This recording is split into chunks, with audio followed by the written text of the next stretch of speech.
छठ का महापर्व मुख्य रूप से उत्तर प्रदेश और बिहार में छठ का विशेष महत्व है।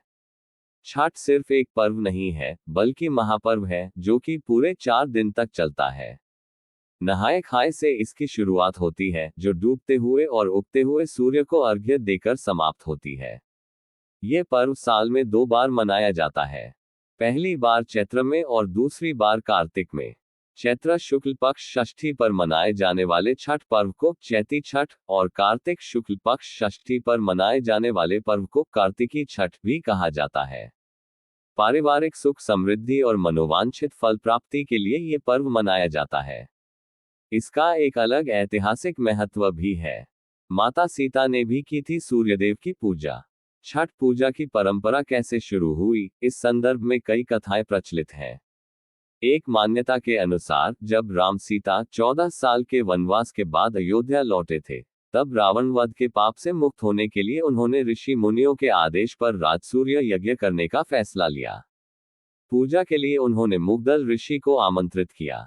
मुग्दल ऋषि ने मां सीता पर गंगाजल छिड़क कर पवित्र किया और कार्तिक मास के शुक्ल पक्ष की षष्ठी तिथि को सूर्यदेव की उपासना करने का आदेश दिया। इससे सीता ने मुग्दल ऋषि के आश्रम में रहकर 6 दिनों तक सूर्यदेव भगवान की पूजा की थी।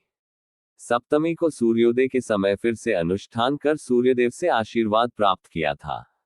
महाभारत काल से हुई थी छठ पर्व की शुरुआत।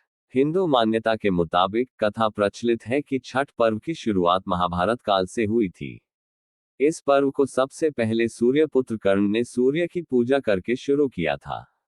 कहा जाता है कि कर्ण भगवान सूर्य के परम भक्त थे और वो रोज घंटों तक पानी में खड़े होकर उन्हें अर्घ्य देते थे। सूर्य की कृपा से ही वह महान योद्धा बने। आज भी छठ में अर्घ्य दान की यही परंपरा प्रचलित है। द्रौपदी में भी रखा था छठ व्रत। छठ पर्व के बारे में एक कथा और भी है। इस किंवदंती के मुताबिक जब पांडव सारा राजपाट जुए में हार गए, तब द्रौपदी ने छठ व्रत रखा था। इस व्रत से उनकी मनोकामना पूरी हुई थी और पांडवों को सब कुछ वापस मिल गया। लोक परंपरा के अनुसार सूर्य देव और छठी मैया का संबंध भाई बहन का है।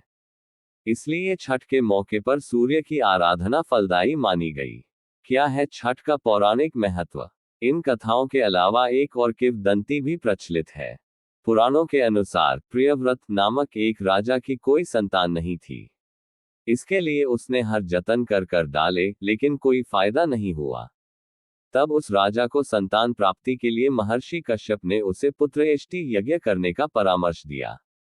यज्ञ के बाद महारानी ने एक पुत्र को जन्म दिया, लेकिन वह मरा पैदा हुआ। राजा के मृत बच्चे की सूचना से पूरे नगर में शोक छा गया। कहा जाता है कि जब राजा मृत बच्चे को दफनाने की तैयारी कर रहे थे, तभी आसमान से एक ज्योतिर्मय विमान धरती पर उतरा। इसमें बैठी देवी ने कहा, मैं षष्ठी देवी और विश्व के समस्त बालकों की रक्षिका हूँ। इतना कहकर देवी ने शिशु के मृत शरीर को स्पर्श किया, जिससे वह जीवित हो उठा। इसके बाद से ही राजा ने अपने राज्य में ये त्योहार मनाने की घोषणा कर दी।